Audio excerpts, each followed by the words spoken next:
So why is godly wisdom more valuable than money?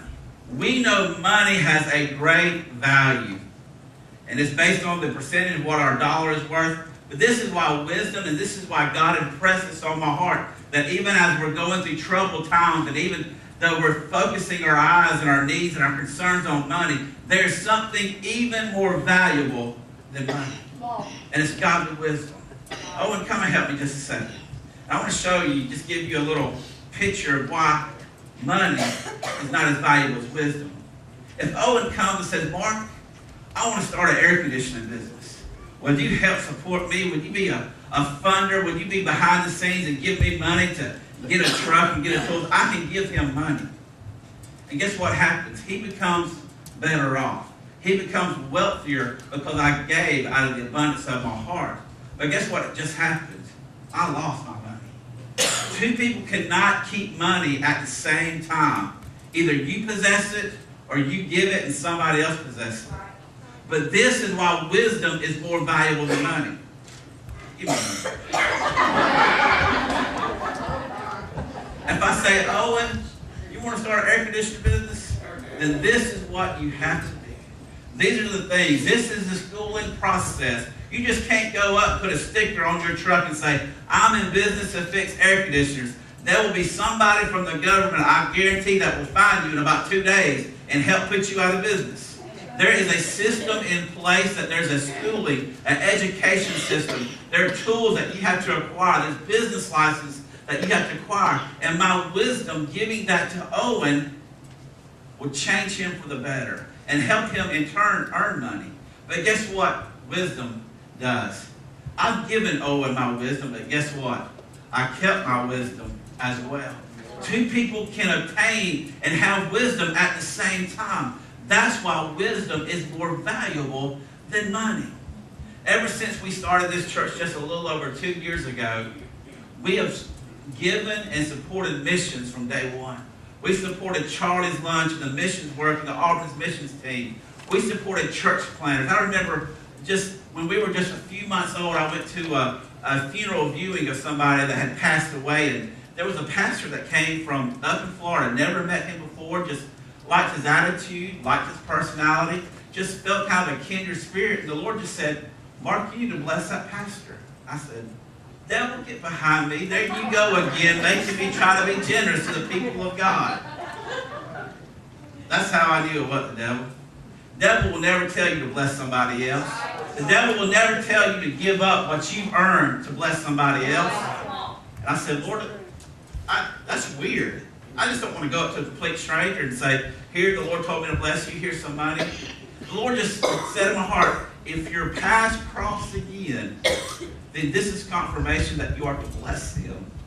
And 6 months went by, and this pastor lives 6-7 hours away. And we registered for a conference that, cost $100, and we were going, we were traveling. And every few months, this pastor would come across our paths. Even his niece ended up coming to church here. Somebody that lived 7 hours away, their family started coming to church here, and their lives were changed. And as they would visit, we would talk with them. I said, Pastor, the Lord impressed upon me months ago, before you ever knew my name, that I was to bless you. And there's a conference coming to your town. You don't have to get a hotel room. You just got to drive about 30 miles. If we pay for the conference, will you go to it? He said, sure. He was a bivocational pastor like we were. They were scraping by, had a very young church just like we are. And I'll never forget the words that he said to me at the end of the conference.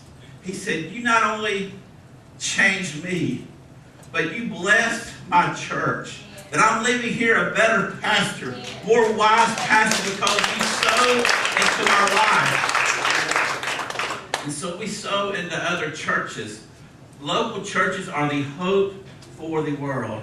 I'm probably in connection with about 10 pastors that are starting new churches within about the next 2 years. And all of them are great men of God. And all of them are begging for help. The one mistake that we made when we started Restoration Church is we didn't ask enough people to come and join us. We didn't beg. We didn't ask for $1. And that was a mistake on my part, not because I was prideful. I just didn't know you could do such a thing. If I'd have known, I'd have begged everybody in town.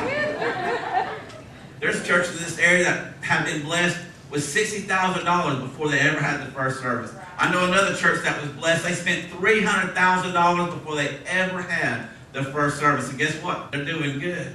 Money helps make a difference. Amen? Amen. So we started this church with $0, zero support. We've never gotten a dollar from an outside denomination, even another church.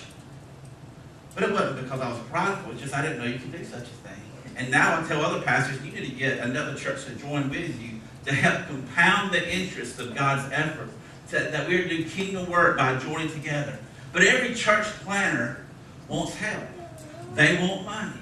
And guess what? We cycle through and we pick the ones that we think have the best return, that are the wisest, that have the biggest potential of making a difference in their community.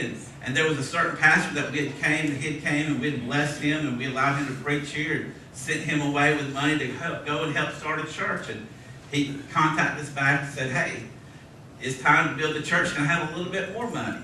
And I told Pastor Nicole, I said, well, I think we've sowed into them. We give them some education. Whenever I get a free book or a free educational system, I pass it on to other pastors.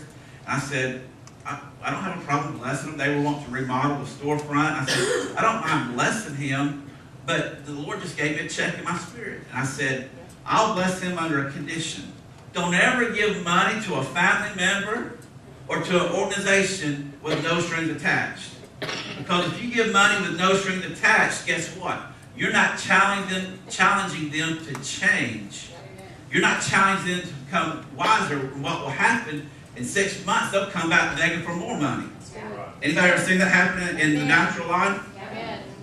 And so I told this pastor, I said, look, you're planting a church in a town that has one of the biggest, fastest growing churches in America. Not only are they fast growing, but they are also very wealthy. But they have the most generous spirit of any church in America that I know of. They give $10,000, $20,000 a month to other church plants in the nation. You need to go and talk to a staff member. You need to go and talk to that pastor. And I told Nicole, that was my requirement. If he'll go talk to him and get his advice, then we will bless him financially. And guess what happened? He contacted me in a month or so and he said, the Lord just never released me in my spirit to go talk to that pastor. And I said, that's foolish. If you want to become a Southern gospel singer and you don't want to talk to Nicole about what it takes, the efforts, the requirements, the system, that's foolish. If you want to learn, your kid wants to learn to play piano, and you don't want to come and talk to Pastor Ryan about the effort, the time that it takes to become a piano player, that's foolish. If you want to go in business for yourself, and you don't go and talk to the businessmen in this house about what it takes, the cost, the hidden cost that it takes to start a business, that is foolishness. And Proverbs has plenty of things to say about foolish people. And he said, I never felt an urge in my spirit. And because he did, it was pride. The Lord exposed pride in his life, and that's why the Lord released me from blessing him financially. Because you can't make people smarter. You say, Pastor Mark, you can't lead a horse to water and make him drink. No, but you can put salt in his oats and make him a little bit thirsty, amen?